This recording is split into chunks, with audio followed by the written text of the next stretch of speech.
கடவுளின் குடும்பத்தில் இணைந்திருக்கும் செயலும் ஆகும். அதுதான் மறுவழி நற்செய்தியை நீங்கள் நம்ப வேண்டும். அதுதான் திருச்சபை போதிக்கிறது. அந்த மறுவழி நற்செய்தியில் தான் என்ன இருக்கிறது என்றால் நற்கருணை ஆண்டவர் இருக்கிறார். நற்கருணை ஆண்டவர் என்ற பெயர் ஓர் இடத்தில் கூட மறை நூலில் இந்த திரு விவிலியத்தில் எழுதப்படவே இல்லை. அப்ப எங்கிருந்து வந்தது இந்த வார்த்தை? எங்கிருந்து வந்தது இந்த நம்பிக்கை? அதுதான் இந்த கேட்டறிந்த நம்பிக்கை. கேட்டறிந்ததில் நிலைத்திருந்தால் நீங்கள் கடவுளின் குடும்பத்திலும் நிலைத்திருப்பீர்கள் என்பதை தான் அவ்வாறு சொல்லுகிறார். தொடக்கத்திலிருந்து நீங்கள் கேட்டறிந்தது உங்களுள் நிலைத்திருந்தால் நீங்கள் மகனுடனும் தந்தையுடனும் இணைந்திருப்பீர்கள். அவரே நமக்கு வாக்குறுதி அளித்துள்ளார். அதான் அந்த வாக்குறுதி. நீ இந்த மாதிரி நற்கருணை ஆண்டவரை நம்பி என்னோட உடன்படிக்கை செய்தால் உன்னை என்னுடைய குடும்பத்தில் என் பிள்ளையாக தத்தெடுத்துக் கொள்கிறேன். வாரிசு முறை பிள்ளையாக, ஏதோ பிள்ளை இல்லை, அதுதான் ஃபீலியல் அடாப்ஷன் என்று பார்த்தோம். வாரிசு முறை பிள்ளையாக உன்னை நான் தத்தெடுத்துக் கொள்கிறேன் என்று நமக்கு ஒரு வாக்குறுதி அளித்துள்ளார். அவ்வாக்குறுதி நிலைவாழ்வு பற்றியதாகும். அத நிலைவாழ்வுனா இதான், அவருடைய குடும்பத்தில் வாழும் வாழ்வை தான் நாம் நிலை வாழ்வு என்று சொல்கிறோம். அதுதான் அவர் கொடுத்திருக்கும் வாக்குறுதி. இதைதான் நாம் நம்ப வேண்டும். இதை நம்பினால் நீங்கள் அருங்குடை இயக்கத்தில் சேர மாட்டீர்கள். ஏனென்றால் அருங்குடை இயக்கம் என்பது பெந்தகோஸ்து. இதை நம்பாதவருடைய நம்பிக்கையிலிருந்து பிறந்த ஒரு வழிபாட்டு முறை. நான் திடீர்னு சுப்பிரபாதம் பாடுகிறேன் என்று வைத்துக் கொள்வோம், அல்லது அந்த இதுல திருப்புகழ் மாலை எல்லாம் இருக்கிறது இந்து மத இதுல, அந்த புறநானூறு அகநானூறு அப்படி எல்லாம் சொல்றார்கள் அல்லவா, திருநூல் எல்லாம் அதுல இருக்கிறது, திருவாசகம் என்று வைத்துக் கொள்வோம். அதில் எந்த இடத்திலும் சிவன் என்றும் இது ஒன்றும் இல்லாத பொதுவான கடவுள் என்று சொல்லப்பட்ட பாடல்கள் எல்லாம் இருக்கின்றன. அந்த பாடலை எடுத்து திருப்பலியின் பொழுது பாடினால் அது எப்படி இருக்கும்? நன்றாக இருக்குமா? இருக்காது. அது போன்றுதான் இது. எது? அந்த நம்பிக்கை வேண்டும். இந்த வார்த்தையில் என்ன தவறு இருக்கிறது? இது விவிலியத்தில் தானே எடுக்கப்பட்டிருக்கிறது என்று கேட்கக்கூடாது. ஏனென்றால் விவிலியத்திலிருந்து எடுக்கப்பட்டிருந்தாலும் அது எந்த நம்பிக்கையிலிருந்து எடுக்கப்பட்டது என்று பார்க்க வேண்டும். ஆனால் இந்த வார்த்தைகள் அந்த நம்பிக்கையை சேர்ந்தவர்கள். எந்த நம்பிக்கையை? இந்த நிலைவாழ்வை நம்பாதவர்கள், இந்த கடவுளின் உறவை நம்பாதவர்களுடைய நம்பிக்கையில் பொருந்தக்கூடிய வார்த்தைகளை எடுத்து ஒரு பாடல் பாடி இருக்கிறார்கள் என்றால் அந்த பாடலை நாம் பாடக்கூடாது என்ற உணர்வு யாருக்கு இருக்கிறதோ அந்த உணர்வு உள்ளவர்கள் தான் இந்த மறுவழி நற்செய்தியில் நிலைத்திருக்கிறவர்கள். அவர்கள்தான் அந்த கடவுளின் குடும்பத்தில் உறவு வேண்டும் என்று கேட்கக்கூடியவர்கள். உறவை பற்றி கவலைப்படாமல் எந்த பாட்டா இருந்தா என்ன, எந்த வார்த்தையா இருந்தா நமக்கு என்ன என்று பாடக்கூடியவர்கள் எல்லாம் வளமை கிடைத்தால் மட்டும் போதும், உறவு கிடைக்கவில்லை என்றாலும் பரவாயில்லை என்று நினைக்கக்கூடியவர்களாக இருக்கிறார்கள். அதான் அதை சொல்கிறார். இப்படித்தான் ஏமாற்றப்படுகிறோம். அதை தான் அங்க சொல்கிறார். இதுதான் நல்லது. யூதாஸ் இஸ்காரியோட் ஏமாந்து போனான் அல்லவா, அதை தான் எல்லோரும் செய்கிறார்கள். ஆனா அருங்குடை இயக்கத்தை சேர்ந்தவர்கள் ஏமாந்து போகிறார்கள். இதுதான் மீட்பின் வழி என்று நினைத்துக் கொள்கிறார்கள். யூதாஸ் இஸ்காரியோட் தான் நினைத்தான். இயேசுவை அரசராக்கி விட்டால் நாம் பெரும் புண்ணியம் செய்தவனாக கடவுள் பார்ப்பார் என்று இஸ்காரியோட் எதிர்பார்த்தான். இதைதான் இங்கு இவர்கள் நினைக்கிறார்கள். நாம் தான் எல்லாருமே இந்த திருச்சபையை காப்பாத்திட்டு இருக்கோம். அவ்வளவு பேர் மேலையும் அபிஷேகம் செய்யப்பட்டு அவ்வளவு திருச்சபையும் வெளியில போயிடாம நாங்க பிடிச்சி வச்சுக்கிட்டு இருக்கிறோம் அப்படின்னு இவங்க நினைக்கிறாங்க. அதெல்லாம் வளமை. அவர்கள் என்ன செய்கிறார்கள்? அந்த நம்பிக்கையை மக்களிடையிலிருந்து எடுத்து விடுகிறார்கள். எந்த நம்பிக்கையை? இந்த கேட்டறிந்து வந்த நம்பிக்கையை. அதனால் இவ்வாறு நம்மளை ஏமாற்றுகிறார்கள். நம்மை சிலுவை நற்செய்தியிலிருந்து வளமை நற்செய்திக்கு அழைத்து செல்கிறவர்கள் யாராக இருந்தாலும் அவர்கள் நம்மை ஏமாற்றுகிறவர்கள். அது மீட்புக்கு வழிவகுக்காது. அதான் சொல்றார், உங்களை ஏமாற்றுகிறவர்களை மனதில் கொண்டு இவற்றை உங்களுக்கு எழுதியுள்ளேன். நீங்கள் அவரிடமிருந்து பெற்றுக்கொண்ட அருள் பொழிவு உங்களுள் நிலைத்திருக்கிறது. இந்த அருள் பொழிவு தான் இவர்கள் அபிஷேகம் என்று மாற்றி விட்டார்கள். அந்த அருள் பொழிவுதான் என்ன என்றால், நாம் அவருடைய குடும்பத்தில் சேர்வதற்கான அடையாளமான அந்த திருமுழுக்கின் போது கிடைக்கக்கூடிய தூயாவின் அருள் பொழிவு. அது நம்மளே நிலைத்திருக்க வேண்டும். அது எப்பொழுது கைவிடப்பட்டு மாறிவிடுகிறது? மத்த 24 பார்த்தோம், தேர்ந்தெடுக்கப்பட்டவர்களும் ஏமாற்றி விடுவான் என்று. ஆனால் நாம் கடவுளின் குடும்பத்தை நம்பி அதில் தேரக்கூடிய தகுதி பெற்றவர்களாக இருந்தால் கூட இது போன்ற சூழலில் ஏமாற்றப்பட்டவர்களாக மாறிவிடுவோம். அதனால் அந்த அருள் பொழிவு உங்களுள் நிலைத்திருக்க வேண்டும் என்று சொல்கிறார். அந்த அருள் பொழிவு நிலைத்திராத நிலை வரும் எப்பொழுது நீங்கள் ஏமாற்றப்பட்டு சிலுவை நற்செய்தியிலிருந்து வளமை நற்செய்திக்கு மாறிவிட்டீர்கள் என்றால் உங்களுக்கு கிடைத்த அருள் பொழிவு நிலைத்திருக்காது.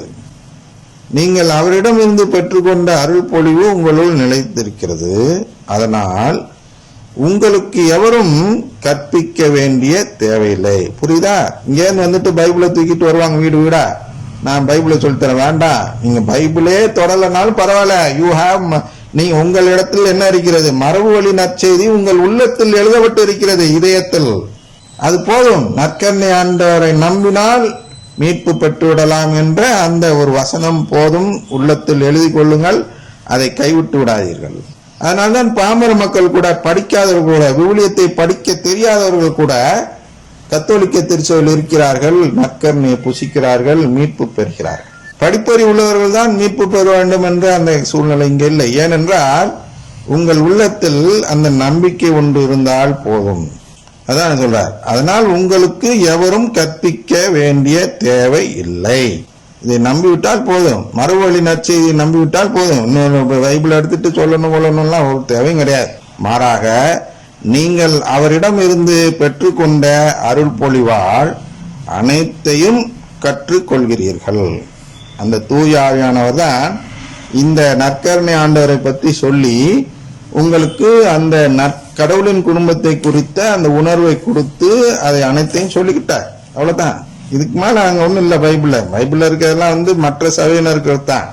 கடவுளின் குடும்பத்தை நம்பாதவர்கள் அதில் ஆராய்ச்சி செய்வதற்காக தான் அது பயன்படுகிறதே தவிர, நாமெல்லாம், அதாவது மரபுவழி நற்செய்தியை நம்புகிறவர்கள் எல்லாம் பைபிளை படிக்காமலே அதில் இருக்கும் அனைத்தையும் நமக்கு அந்த தூய ஆவியானவர் சொல்லி கொடுத்து விடுகிறார். அப்படிதான் அதை சொல்றாங்க. மாறாக நீங்கள் அவரிடமிருந்து பெற்றுக்கொண்ட அருள் பொழிவால் அனைத்தையும் கற்றுக்கொள்கிறீர்கள். அருள் பொழிவு உண்மையானது, பொய்யானது அல்ல. அந்த நம்ம எல்லாம் அவருடைய குடும்பத்தில் சேர்க்கிறார்கள் அல்லவா? 2 இடத்துல அருள் பொழிவு பொழிகிறோம். மெயினாக 7 அருள் பொழிவு இருக்கிறது. இருந்தாலும் 2 மெயினானது எது வேண்டும் என்றால், முதலில் திருமுழுக்கு, அதற்கப்புறம் அதை புதுப்பித்துக்கு வரும் அந்த உடன்படிக்கை. அதனால சொல்கிறார், உடன்படிக்கை உண்மையானது, பொய்யானது அல்ல. நீங்கள் கற்றுக்கொண்டதற்கேற்ப அவரோடு இணைந்து வாழுங்கள்.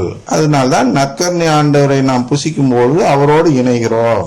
அதனால ஆங்கிலத்தில் அதற்கு கம்யூனியன் என்று பெயர் வைத்திருக்கிறார்கள். இணைந்து வாழும் நிலை அப்படின்னு சொல்லலாம். தமிழ் சரியான வார்த்தை கிடைக்காததால் நற்கருணை என்று மாற்றி இருக்கலாம். அது ஆங்கிலத்தில் கம்யூனியன் என்று சொல்கிறோம். நற்கருணை ஆண்டவரை, அந்த இணைந்து வாழும் நிலை, அதுதான் நம்மை கடவுளின் குடும்பத்திற்கு அழைத்து செல்லுமே தவிர, இந்த வளமையை தேடி ஓடுவது கடவுளின் குடும்பத்துக்கு அழைத்து செல்லாது. அதான் சொல்றார், நீங்கள் கற்றுக்கொண்டதற்கேற்ப அவரோடு இணைந்து வாழுங்கள். அந்த டெய்லி திருப்பலி போங்க, அவரோடு இணைந்து இருந்துகிட்டே இருங்க, உடன்படிக்கை செய்து கொள்ளுங்கள். வளமையை தேடி அருங்கொடை இயக்கத்துக்கு போனீங்கன்னா அந்த திருப்பலி கண்ட பலன் போய்விடும், அந்த உடன்படிக்கை இல்லை என்றாகிவிடும். ஏனென்றால் அது மீது உள்ள நம்பிக்கை உங்களுக்கு போய்விட்டது என்ற அடையாளமாக அது இருக்கிறது. எனவே அருங்கொடை இயக்கத்திற்கு போகாமல் திருப்பலிக்கு மட்டும் போய் திருச்சபையை மட்டும் நம்பி, திருச்சபையின் அதிகாரம் மெஜிஸ்டீரியம் என்று சொல்கிறோம் அல்லவா, அது கற்பித்த இந்த மறைக்கல்வியை மட்டும் நம்புங்கள். இவர்கள் எந்த ஒரு கோட்பாடும் இல்லாமல் விவிலியத்தை எடுத்துக்கொண்டு அவரவர்கள் இன்டர்பிரட் செய்து அவரவர்கள் ஒரு அர்த்தத்தை சொல்லிக் கொள்ளும் இந்த அருங்கொடை இயக்கத்தின் பக்கம் போகாதீர்கள். நாமெல்லாம் கடிவாளம் போட்டவர்களாக திருச்சபை காட்டும் வழியில் மட்டும்தான் செல்ல வேண்டும். விவிலியத்தை வாசிக்கும் பொழுது அவர்கள் இஷ்டத்துக்கு வளமை பொருளை கொடுத்து கொண்டு போகக்கூடாது. அதுதான் அருங்கொடை இயக்கம் செய்கிறது. விவிலியத்தை தான் படிக்கிறாங்க 24 மணி நேரம். ஆனா அதுல இருந்து என்ன பொருள் எடுக்கிறார்கள்? வளமை பொருள் எடுக்கிறார்கள். நான் தான் என்னுடைய வாழ்க்கையை சொன்னேன்ல, ஒரு நாளைக்கு 3 வேளை கட்டாயமா மணிக்கணக்கில் படிக்கணும். சில நாள் அதை 3/4 நாளே சொல்லலாம். இரவு முழுவதும் படிப்போம், இரவு முழுவதும் ஜெபிப்போம். அந்த ஆர்வம் உள்ளவர்கள் ஒரு பேருக்கு ஒன்று கூடி, அதாவது 9 மணி இன்னொரு டைம் இருக்கு, 8 மணி 9 மணி இன்னொரு டைம் இருக்கு அந்த கல்லூரியில். அதுக்கு பிறகு யாரும் இன்னொரு ரூம்ல இருக்கக்கூடாது, எல்லாம் அவங்கவுங்க ரூம் போகணும் என்ற சட்டம் இருக்கிறது. அதை மீறி அனைவரும் கொண்டு கூடி விவிலியத்தை வாசித்துக் கொண்டு விடிய விடிய 4 மணி 5 மணிக்கு தான் படுக்க போவோம். ஆனால் அப்பொழுது நாங்கள் என்ன செய்தோம்? திசை தெரியாதவர்களாக வளமையை தேடினோம். விவிலியத்தில் நாம் உறவை தேடவில்லை. எனவே அதெல்லாம் நமக்கு தேவையில்லை. அந்த அருள் பொழிவே போதும். அருள் பொழிவால் அனைத்தையும் கற்றுக்கொள்கிறீர்கள்.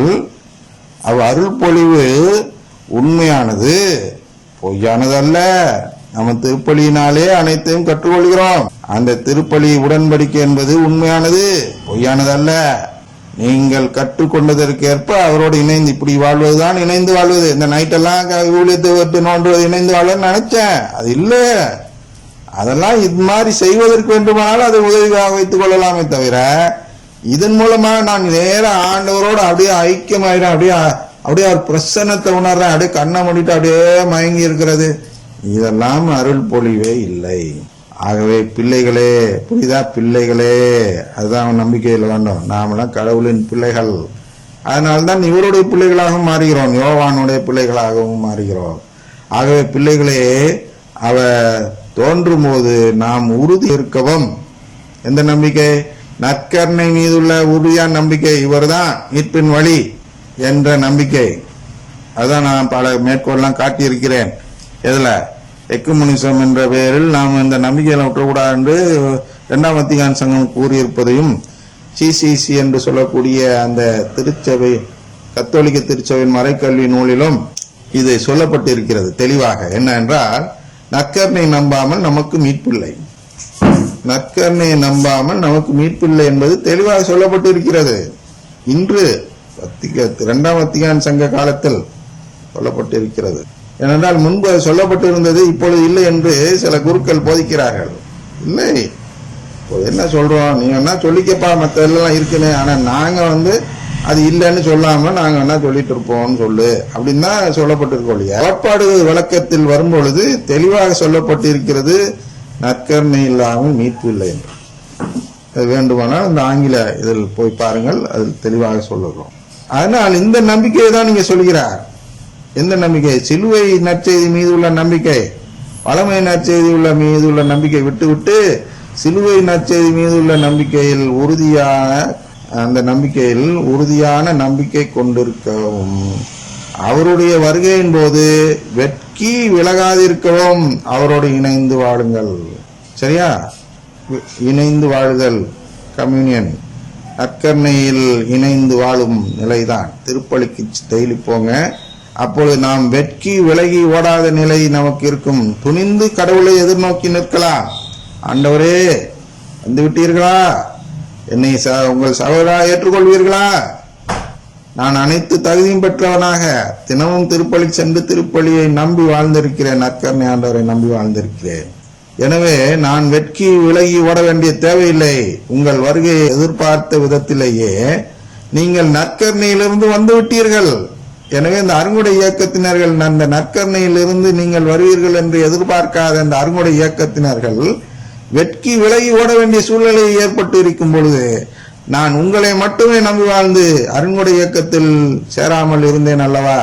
எனவே எனக்கு அந்த வெட்கி விலகி ஓட வேண்டிய நிலை இல்லாமல் நேரடியாக எதிர்கொள்ளும் நிலையில் நான் இருக்கிறேன் என்று சந்தோஷமாக கடவுளுடைய வருகையை நாம் வரவேற்கலாம். அதான் இங்கே சொல்லுங்க. ஆகவே பிள்ளைகளே,